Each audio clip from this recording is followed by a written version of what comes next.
Breaking news. Very few Americans are prepared for retirement, says expert. An expert says very few. Oh man, I'm trying to do this seriously. I can't do it. This is so funny. So I saw this in Yahoo. When I was reading the article from Larry Kotlikoff about, basically we're all going to die because we eat carrots, I saw this next up and I had to chuckle. This is from Carrie Hannon, who's a senior columnist. I always like to see who old Carrie Hannon is. Let's take a gander, shall we? I don't know. I haven't looked at her, so let's take a look. She's, she's not, she didn't just graduate yesterday. Let's put it that way. She's a leading expert, workplace futurist, and strategist on careers and jobs. She's the author of more than a dozen books. Never Too Old to Get Rich. Great Jobs for Everyone. Great Pajama Jobs. All right. So she's covered personal finance, retirement. All right. So she didn't just fall off the turnip truck. That's good. I like to see that. So because I actually respect people who have some gray beards, if that makes sense, when they're talking about retirement planning. Because unfortunately, a lot of the articles that we see are written by kids. And if we know anything, I want to show you something here. This is Ben Rhodes in the New York Times. Remember, Ben Rhodes was Obama's national security advisor. He said the average reporter is 27 years old and their only reporting experience consists of being around political campaigns.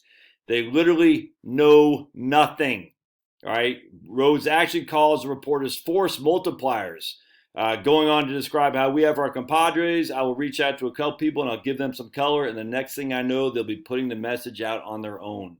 They're essentially amplifiers, a little bit more than media propaganda amplifiers. This Ben Rhodes. And I appreciate it. I appreciate him being honest. That's fantastic.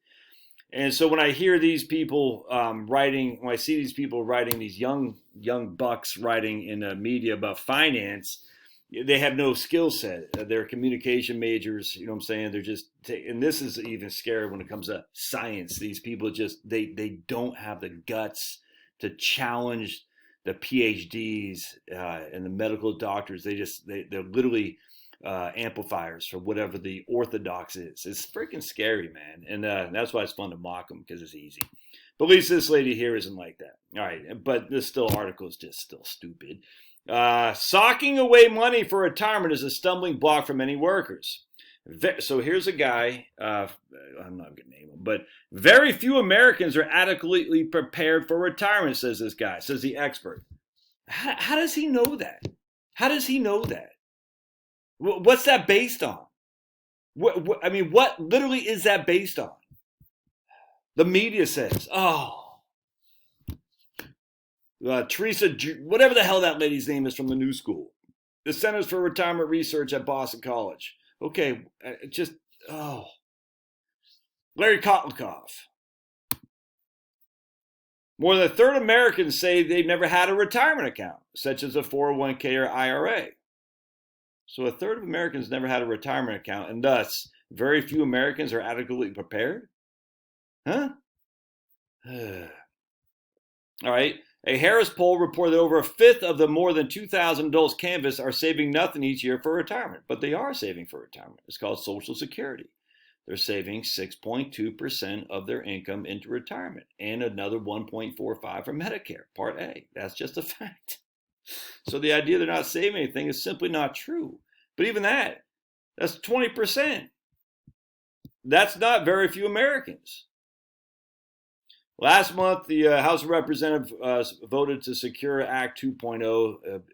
It's a considerable boost for savers and retirees. All right, so I just want to go back. Very few Americans are adequately prepared for retirement. Based on what? Well, based on a third have never had a retirement account, such as a 401k or an IRA. And the Harris poll release said a fifth of more than 2,000 adults canvassed saved nothing for retirement. So that's a small minority, my friends.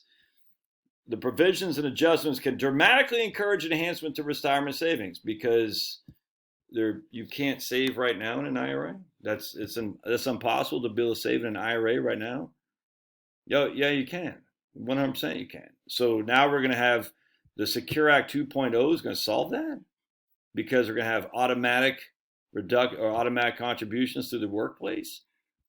It requires 401k and 403b plans to automatically enroll participants when they become eligible. But we just said I've never had a retirement account. A third of Americans never had one, as such as a 401k or a 403b.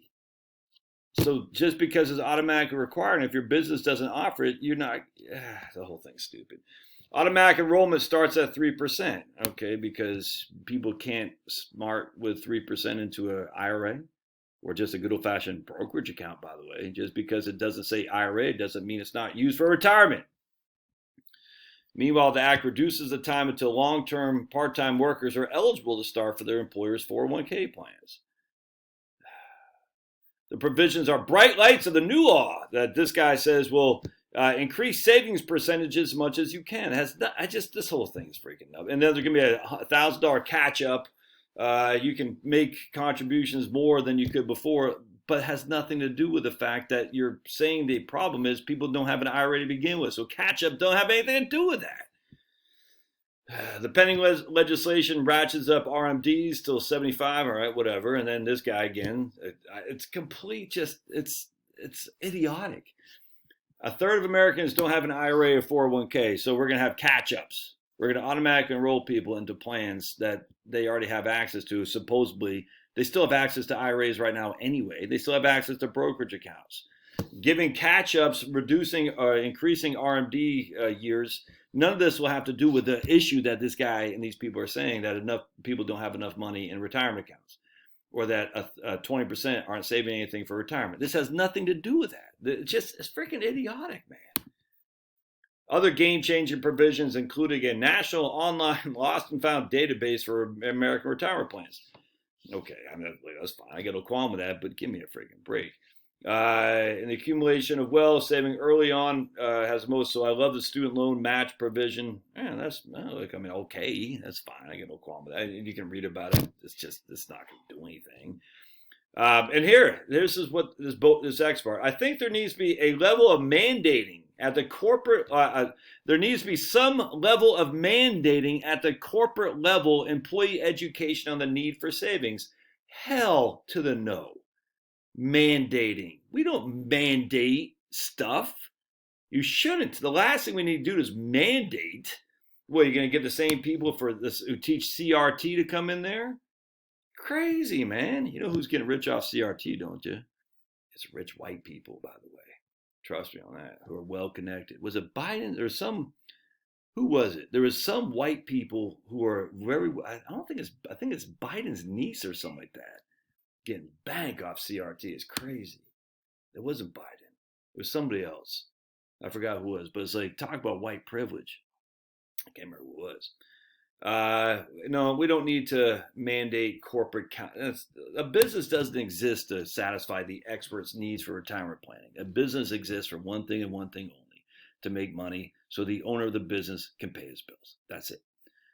Mandates hurt competition, because only the wealthy businesses can afford the mandates. Thus, independent entrepreneurs, the more you mandate, the more they go out of business because they can't afford it. And a true expert would know that. You throw mandates on businesses, you're going to get less business. That's just a fact. And that might be the ultimate goal, isn't it? All right, well, love to hear your thoughts. We'll see you.